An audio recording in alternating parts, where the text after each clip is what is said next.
7 de la mañana con 3 minutos, 7 con 3 minutos, iniciamos nuestra jornada de Visión a la Verdad. Hoy nos acompaña el ex asambleísta Galo Lara, con quien vamos a hacer un análisis, una atención profunda de las agitaciones que se están dando en el país. Hay muchísima preocupación por un tema de gobernabilidad.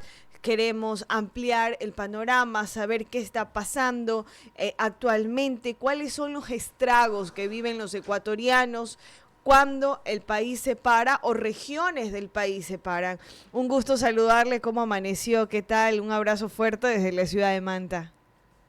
Gracias a Visión de Manta, siempre un grato honor estar aquí con ustedes. Mire, entrando en materia, el paro fue puro paro, porque hemos visto ciertas carreteras en la frontera y hemos visto en algunos lugares que incluso la FENOCIN y otros movimientos indígenas se abren del paro. Los alcaldes, 13 alcaldes de la provincia de La Suay, no están de acuerdo con las acciones que llevan quienes los llevaron a esas alcaldías y deciden apoyar a Daniel Noboa en esta lucha que va rumbo a la normalidad democrática. Noboa busca la normalidad democrática para los ecuatorianos y esa es la lucha que le vemos semana a semana hacer al presidente Noboa. Es importante ampliar esto de lo que usted acaba de mencionar, ampliar el por qué puro paro, o sea, quiénes participaron. ¿Fue un paro con adherencia nacional o solo, como lo estamos observando en algunas provincias y en ciertos sectores que se están manifestando? Por ejemplo, hoy Manabí amaneció con un cierre de vías en la parroquia Pedro Pablo Gómez, en la vía Jipijapa, Guayaquil, donde está representantes de la Unión Nacional de Educadores cerrando la vía. ¿Por qué ellos se suman al paro? Bueno, es muy sencillo. El país tiene que entender de que el líder del paro se llama Rafael Correa. No son los indígenas, no es la CONAIE. El líder del paro es el correísmo, quien busca la permanente desestabilización democrática del país. Sin embargo, se ha debilitado los intentos de desestabilización al Ecuador. ¿Y cómo los ha debilitado Noboa? Yendo a Otavalo, estando en la Tacunga, acercándose con una redistribución con justicia de aquello que esa negociación del diésel permitía a que un vehículo llegue a cargar 700 galones en un mes de diésel en la provincia del Carchi, en la provincia del Oro, en la provincia de Loja. Hoy en día vemos que eso que se llevaban esos comerciantes de tránsfugos de diésel, el presidente decidió redistribuirlo con justicia. Y cuando lo ha hecho, lo hace tractores, lo hace bonos para los agricultores, lo hace bonos de desarrollo humano para 50.000 familias.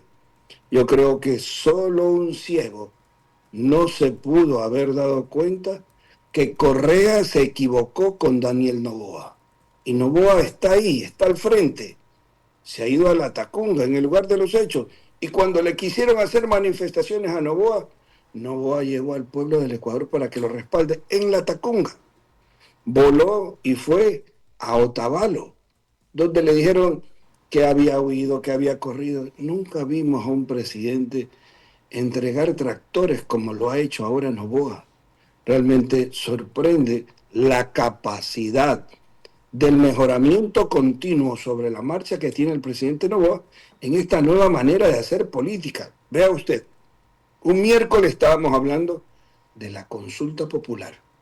Un jueves hablábamos del alza del diésel y un viernes estábamos rumbo a una constituyente. Bueno, estamos viendo que la búsqueda de la normalidad democrática es lo que lo lleva a Daniel Noboa a estar allí en territorio.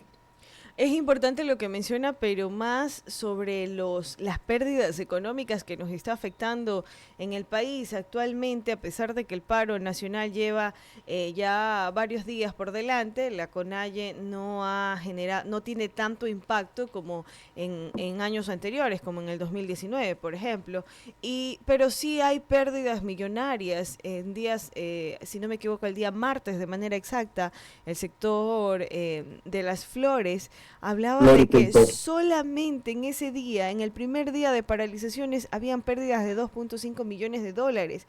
Actualmente estamos hablando de manera general con todos los sectores, según la Cámara de Industrias de Producción de Quito, que son más de 50 millones de dólares diarios. ¿Quién responde al país por esa pérdida económica? Bueno, los que hacen el paro no piensan en las pérdidas que han generado. En el 2019 y 2022 que usted mencionó, fueron más de 800 millones de dólares de pérdida. Eso duele, porque ese Ecuador profundo es el que va a la casa, abre la refrigeradora y la encuentra vacía. Dice, ¿por qué tanto paro? ¿Por qué tanto paro si vemos a alguien que quiere cambiar la constitución, que ya no quiere que esa constitución siga defendiendo a los grupos criminales y narcopolíticos, que son los que están detrás de bastidores auspiciando el paro? Mire usted, Novoa bloqueó el financiamiento de las movilizaciones. Novoa les cortó los fondos ilegítimos que a ellos les llegaba. Eso les redujo la capacidad de logística. Y una cosa fundamental que usted y yo no podemos dejar de mencionar es el apoyo, el respaldo de las Fuerzas Armadas irrestrictamente a Noboa. Las Fuerzas Armadas están apoyando irrestrictamente a Daniel Noboa. Entonces, estamos viendo que hay un gobierno que está ejerciendo un control y una autoridad sobre esta situación de un paro que fue puro paro. Ahora, el paro es progresivo, está siendo indefinido, así lo dicen los líderes de la CONAIE. Marlon Vargas se ha pronunciado, también están generando bastantes alertas sobre cierres de canales de televisión, están en una postura bastante fuerte en contra del gobierno. ¿Qué decirle al pueblo ecuatoriano por esta situación?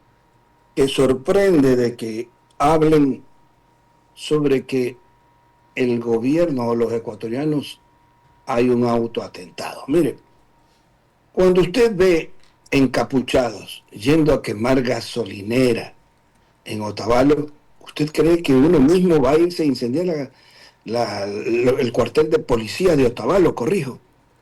Se ha visto cómo han quemado carros, cómo han quemado cuarteles, encapuchados. Han lanzado juegos pirotécnicos a los helicópteros y han utilizado armas que se utilizan en las guerrillas para atacar a nuestras Fuerzas Armadas y Policía. No es correcto que por más auspicio revolucionario que tenga, lo que el Ecuador exige y busca es paz y seguridad. Por eso estamos aquí en este medio de comunicación, utilizando el poder ciudadano para que el Ecuador pueda saber la realidad. Un paro que una vez que comienza a verse que nunca arrancó el paro, ahora atacan las cárceles, atacan la seguridad, metiéndole el miedo a la gente. Esto ya se vio que sucedió en el gobierno de Guillermo Lasso y ahora intentan repetirlo. Ahora, en esa parte de que intentan repetirlos, nos generan alertas ciudadanas. Por ejemplo, usted mencionó al expresidente Rafael Correa. Él hace poco en su cuenta de X pidió la destitución de los alcaldes que según él apoyaron al gobierno en la eliminación del subsidio del diésel. ¿Usted cree que esta postura fortalece la revolución ciudadana o refleja un quiebre interno que podría debilitarlo frente al país? Bueno, el correísmo va rumbo al cementerio político. Luisa González se desmarcó ya de una reelección presidencial próxima. Y el saber de que solo falta que Rafael Correa mañana les diga a sus seguidores, voten sí en esta consulta popular, porque al doblar la papeleta se va a transferir la tinta mágica al no. Acuérdense que va a pasar eso. No le extrañe encontrar en las redes sociales. Ya es una persona que no sabe qué hacer. Se equivocó Rafael Correa con Daniel Noboa y le va ganando como 5-0 ya. No sé qué es lo que piensa ahora, porque lo único que quiere es la desestabilización del gobierno ecuatoriano.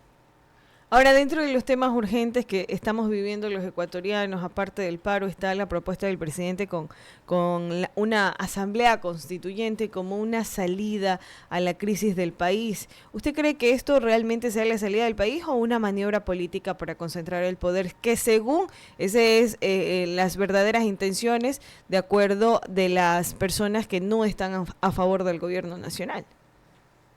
Cuando el paro está paralizado, Daniel Noboa se propone trabajar y pedir que lo dejen trabajar por la vida de los ecuatorianos, por la seguridad de los ecuatorianos. Y logra un proceso impecable, estratégico, hacia una asamblea constituyente, donde realmente la vieja política no entiende que ellos en esta nueva constituyente no van a sacar asambleístas. Y entonces allí vienen estos procesos de desestabilización. Va a ver usted que se concentrarán en dos partidos políticos la mayor cantidad de asambleístas constituyentes. Noboa busca una constituyente al cumplir su oferta de campaña. Recuerde usted cuando él estaba en campaña. Siempre nos ofreció una constituyente para cambiar esa constitución a la cual yo voté en contra. Si usted coge la constitución, en la última página están los asambleístas que votaron a favor y los que votamos en contra. Y votamos en contra, porque ni siquiera la constitución redactada en Montecristi fue la que fue aprobada y publicada. A las 5 de la mañana llegó don Alexis Mera en calentador, cuando yo recibí la llamada de un oficial de seguridad a alertarme que estaba Alexis Mera allí en Montecristi a las 5 de la mañana. Oh, sorpresa, a las 8 o 9 de la mañana los textos que se habían aprobado en diversas mesas constituyentes ya no eran los mismos. Esa constitución de Montecristi va a ir a la basura. El correísmo tiembla por eso, porque desde allí, desde esa constitución de Montecristi, empezó el saqueo a todos los ecuatorianos. Y dentro de esto, el presidente habla de refundar el país. ¿Se puede refundar el país con leyes en este proceso? Porque nos va a tomar muchísimo tiempo. ¿O es algo que necesitamos con una gestión inmediata? ¿Cuál sería lo más viable? Mire, tenemos que hacer muchísimas cosas en esa constitución. En lo personal no aspiro a estar allí. Me he excusado ya 3 veces públicamente en las últimas 48 horas a oferta de candidaturas. A mí lo que me interesa y lo que nos debe interesar a los ecuatorianos, que sea una constitución que brinde las garantías para que los grupos narcopolíticos no puedan ser protegidos por una constitución. ¿Qué es lo que deseamos en el plano de Río Censo o de Quevedeño? Una agroindustria que sea impulsada desde esa constitución, que nos permita la emisión desde Quevedo, desde los ríos del mejor chocolate del mundo, en la madera, la teca que ya vaya elaborada desde aquí, desde Ecuador, la balsa lo mismo. Por eso le pedimos al presidente Noboa, cuando pase por el avión de Quito a Guayaquil, mire hacia Quevedo, mire hacia los ríos. Nosotros podemos desde esta ciudad de Quevedo elaborar a través de una planta de caucho para que se vuelva a sembrar más caucho en la agricultura y los agricultores. Semillas certificadas que dupliquen el resultado en las cosechas o tripliquen. Eso se puede hacer uniendo el INIAT con la UTQ de Quevedo para que esas semillas certificadas que podamos producir desde aquí, desde los ríos, desde Quevedo, sirvan para todo el Ecuador en el cacao, en el café, en el maíz. Eso es lo que deseamos, que se tome en cuenta en esta nueva constitución y se nos permita que la agroindustria pueda volver a renacer en los ríos, en Manabí, en El Oro, en todo el Ecuador. Con este tema de la nueva asamblea, si la constituyente avanza, ¿qué escenarios podrían tener los partidos políticos de oposición al gobierno actual? ¿Podría además ser la disolución de la actual Asamblea Nacional? Bueno, la Asamblea Nacional es un poco de vagos que cada vez que se quiere aprobar algo para los ecuatorianos, se salen de allí del auditorio. Celebro al presidente Olsen, a quien no tengo la oportunidad de conocer, de que lo sancionen todos esos vagos, que ni siquiera para alzar la mano sirven, abandonan el pleno de la Asamblea Nacional para donde fueron elegidos. ¿Usted los ha visto defenderlos a esos 45 de la Revolución Ciudadana, la seguridad de los ecuatorianos? ¿Usted los ha visto a ellos defenderlos de las multas que han cobrado esos radares ilegales? ¿Por qué no propone uno de la Revolución Ciudadana la devolución de las multas cobradas ilegales en esos radares? ¿Por qué no proponen que el Estado ecuatoriano, cuando vaya a devolver eso que está compartido entre los concesionarios y el Estado ecuatoriano, el Estado devuelve esas multas en licencia, en matrículas?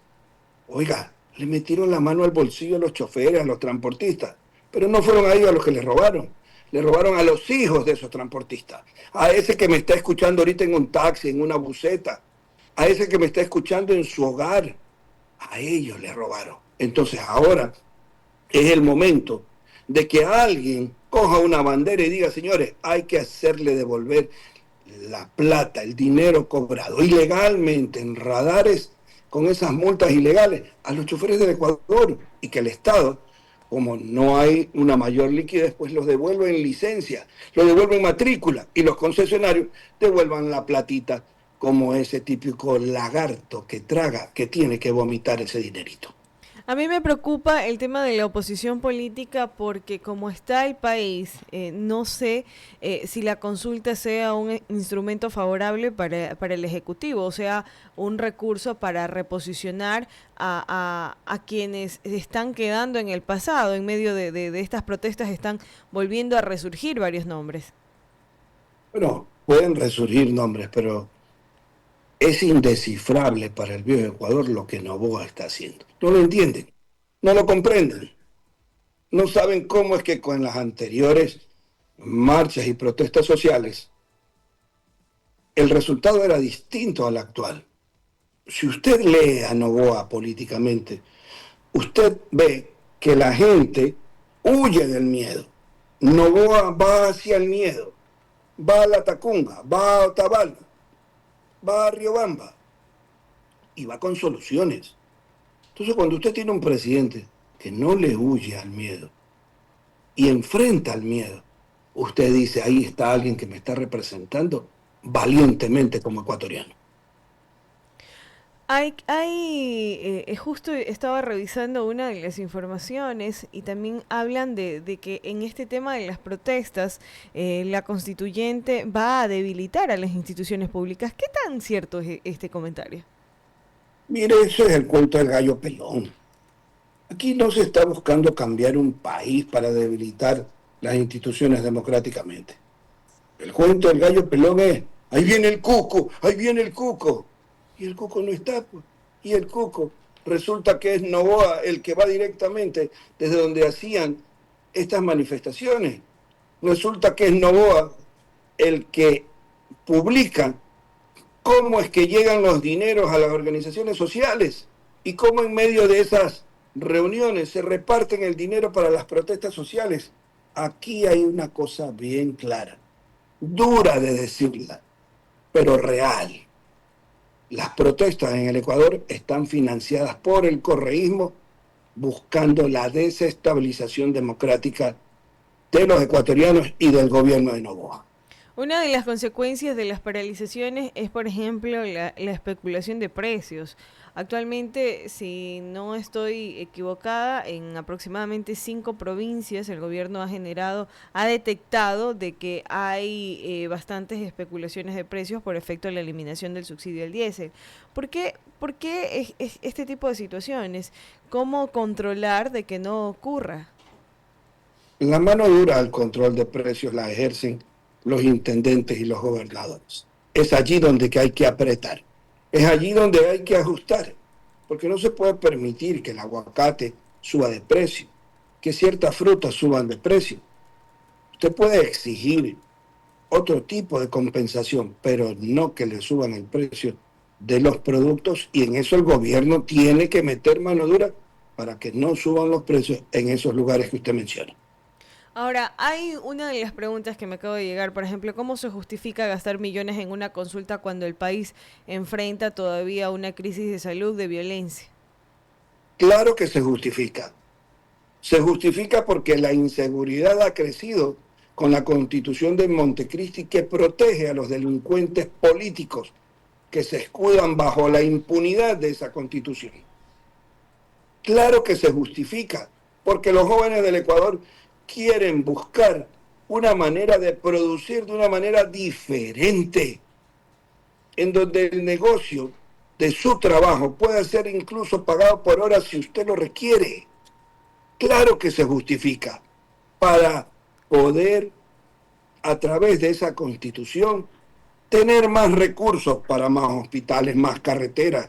Claro que se justifica, por la mayor razón, que es la seguridad y la paz de los ecuatorianos en una nueva Constitución que esté garantizada la vida desde la concepción.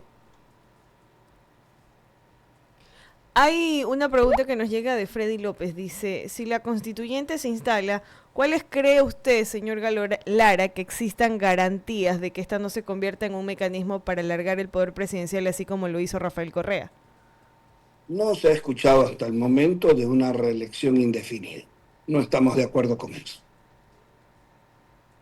Importante. Ahora, dentro de todo este tema, ¿usted qué le diría a los ciudadanos, especialmente quienes están protestando en las calles? Como le decía al inicio de la entrevista, hoy la UNE cerró una de las arterias principales de Manabí, que es la que conecta con la provincia del Guayas, que están protestando por la eliminación del diésel. Muchos se preguntan desde cuándo la UNE utiliza el diésel, pero esto no es un tema para desviar la atención. Vea, vuelvo a repetirle, las protestas en el Ecuador son financiadas por el correísmo. Si no, pregúntele a Luisa González, que está en Cartagena. Si no, pregúntele a Rafael Correa. Ellos no dan la cara, porque tras bastidores mandan a financiar esta desestabilización. Y cuando ya ven que el paro fue un fracaso, entonces ahora comienzan a atacar de la misma manera que lo atacaron a Guillermo Lazo, con las muertes en las cárceles. Lamentablemente, un ser humano que no sienta la vida, que debe defender la vida de los ecuatorianos, que crea que la búsqueda del poder es por el poder, no merece ni siquiera retornar al país, peor al poder. Yo creo que el talante moral de hombres y mujeres ecuatorianos no nos permite aceptar este tipo de personas que tras bastidores financian las protestas de los movimientos sociales en el Ecuador. Yo le quiero decir aquí, en Visión de Manta, Rafael Correa, venga, dígame qué día y qué hora aquí en Visión de Manta, usted y yo, para yo demostrarle cómo usted financia estas protestas sociales. Si la consulta llegase a fracasar, ingeniero, ¿esto no genera una imagen de que quede debilitado el presidente Daniel Noboa políticamente o sería un poder más a la oposición? Yo creo que la sensibilidad de Noboa y la valentía de Noboa se va mostrando día a día. Hay mucha gente que no pensaba que Noboa iba a salir al frente a defender a los ecuatorianos. Correa se equivocó con Noboa ya varias veces. Mire usted,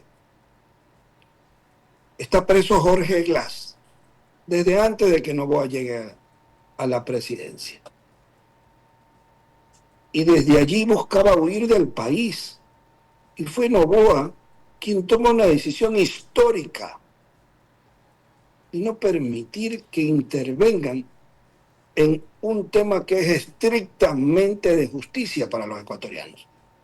Luego aparece ese brazo ejecutor de la maldad del gobierno correísta, el señor Serrano. Y ahora ya tiene más de 30 días preso en Estados Unidos.